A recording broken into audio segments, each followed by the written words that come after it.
Va ora in onda il notiziario di Radio Libertà, realizzato in collaborazione con Il Sussidiario.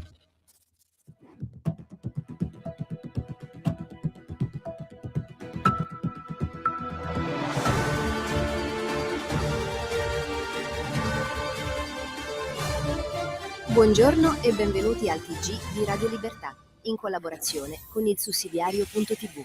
Sono le notizie di oggi, venerdì 27 marzo 2026. I titoli: Meloni assume ad interim il Ministero del Turismo. Il governo stringe i ranghi e va avanti. Trump congela gli attacchi all'Iran fino al 6 aprile. La diplomazia avanza, ma dalla posizione di chi comanda. Salvini presenta i numeri del nuovo codice della strada. 121 morti in meno dal 2025. Le vite si salvano con le regole. Legge elettorale. Martedì 31 marzo si apre il cantiere in commissione. Il centrodestra vuole governabilità. La sinistra urla già alla truffa. Roma blindata per il weekend. Il movimento No Kings annuncia l'invasione della capitale. Lo Stato vigila. Queste sono le notizie e ora passiamo subito a vederle nel dettaglio. Turismo, il rilancio. Meloni prende l'interim. Dopo le dimissioni di Daniela Santanchè, Giorgia Meloni ha assunto ad interim il Ministero del Turismo, con decreto firmato da Sergio Mattarella, scegliendo la strada più lineare: chiudere il dossier, prendere in mano il Ministero e decidere con calma il successore. Il messaggio politico è netto: non c'è un governo in fuga, c'è un governo che stringe i ranghi e rimette ordine. Da Palazzo Chigi filtra una linea altrettanto chiara: nessuna crisi politica, nessuna fiducia bis, nessun teatrino. Il centrodestra, se vuole rilanciarsi, deve farlo governando. E Meloni, per ora, ha scelto esattamente questo: comando, controllo e rilancio. Iran, tregua fino al 6 aprile. Trump, nessun bluff. Teheran sotto pressione. Donald Trump congela fino al 6 aprile gli attacchi ai siti energetici iraniani, ma non arretra di 1 millimetro sulla sostanza. La pressione resta altissima e Teheran sa che la finestra diplomatica esiste solo perché Washington parla da una posizione di forza. Trump ha ribadito che il controllo del petrolio iraniano resta un'opzione e lega l'esito del negoziato alla riapertura dello stretto di Hormuz, snodo vitale per l'energia mondiale. Non è il caos raccontato dai trombettieri dell'antitrampismo europeo. È deterrenza. Prima i muscoli, poi l'intesa, se conviene all'Occidente. La Casa Bianca ha avvertito che Trump non bleffa. Chi continua a indulgere sugli ayatollah non sta scegliendo la pace, sta solo regalando tempo a un regime ostile. Nuovo codice della strada. 121 morti in meno. I numeri danno ragione a Salvini. Matteo Salvini rivendica un dato che pesa più di 1000 polemiche. Nel 2025, dall'entrata in vigore del nuovo codice della strada, ci sono stati 121 morti in meno e 892 feriti in meno. Numeri, non slogan. Il vice premier li mette sul tavolo per rispondere a chi aveva liquidato la stretta come propaganda o caccia all'automobilista. Quando lo Stato punisce davvero chi guida ubriaco o sotto effetto di sostanze, le vite si salvano.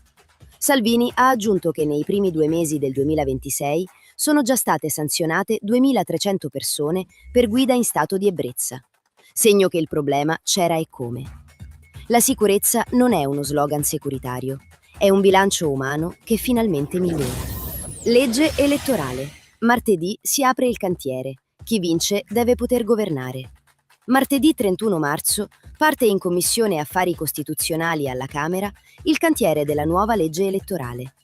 Il testo del centrodestra sarà abbinato ad altre 8 proposte, ma la maggioranza punta a farne il testo base. Chi vince deve poter governare, chi perde non può continuare a vivere di veti, inciuci e paralisi. La sinistra urla già alla legge truffa, come sempre quando intuisce che potrebbe finire la rendita della palude. Il tema vero è dare stabilità e rafforzare la governabilità. Una sfida ad ampio respiro, non una manovrina tattica. E dentro questa sfida la Lega conta, perché sul peso della riforma peserà e come la sensibilità del Carroccio. No Kings a Roma. Anarchici vogliono bloccare la capitale, lo Stato presidia. A Roma non arriva un semplice fine settimana di cortei, arriva una prova di tenuta dell'ordine pubblico.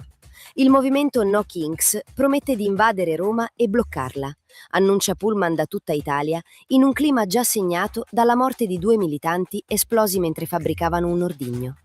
Il corteo di sabato partirà da Piazza della Repubblica, mentre per domenica il questore ha vietato una adunata anarchica in via Lemonia. Il punto non è comprimere il dissenso, è impedire che antagonismo, area propal e frange eversive trasformino la capitale in un palcoscenico di intimidazione. La piazza è libera, ma lo Stato non arretra davanti a chi sogna il caos. Radio Libertà, in collaborazione con il sussidiario.tv, presenta gli approfondimenti di oggi. Il salotto del partito giudiziario. Milano, il laboratorio delle toghe rosse. Su ilsussidiario.net Stefano Bressani mette a fuoco il punto che molti fingono di non vedere. Milano non si archivia con la formula comoda delle grandi città contro Meloni. È il cantiere storico della Repubblica Giudiziaria, la ex capitale di Mani Pulite, dove il referendum ha incrociato un blocco di potere che va oltre la politica. Bressani segnala che Beppe Sala, sotto inchiesta per la gestione urbanistica, si è mosso con estrema cautela sul referendum per non sembrare in cerca di protezione dal Palazzo di Giustizia. La procura milanese ha poi acceso fari su urbanistica, moda e Mediobanca, sfiorando figure vicine alla Premier. Milano non è l'alternativa credibile al centrodestra, è il luogo dove il partito giudiziario, ogni volta che serve, torna a dare una mano. Immigrazione e rimpatri forzati. Sui migranti l'Europa copia l'Italia. Su ilsussidiario.net l'analisi di Mauro Indelicato, il voto europeo sui rimpatri è un cambio di clima concreto. I decreti di espulsione diventano efficaci su scala continentale, grazie al coordinamento fra i 27 paesi e a uno scambio più stretto tra le polizie. Chi veniva fermato in uno stato e riapriva il contenzioso in un altro allungando i tempi, quella stagione è finita. La sentenza definitiva emessa in un paese varrà anche negli altri. E gli hub in paesi terzi chiuderanno il varco che per anni ha reso i rimpatri poco più che teorici. Non si celebra Bruxelles, si prende atto che l'Europa si muove finalmente nella direzione chiesta da anni dall'Italia. Sovranità che comincia a farsi norma. E con questo anche per oggi è tutto. L'appuntamento con l'informazione del TG di Radio Libertà in collaborazione con il sussidiario.tv è per lunedì. A tutti voi buona giornata e buon fine settimana. Avete ascoltato il notiziario di Radio Libertà, realizzato in collaborazione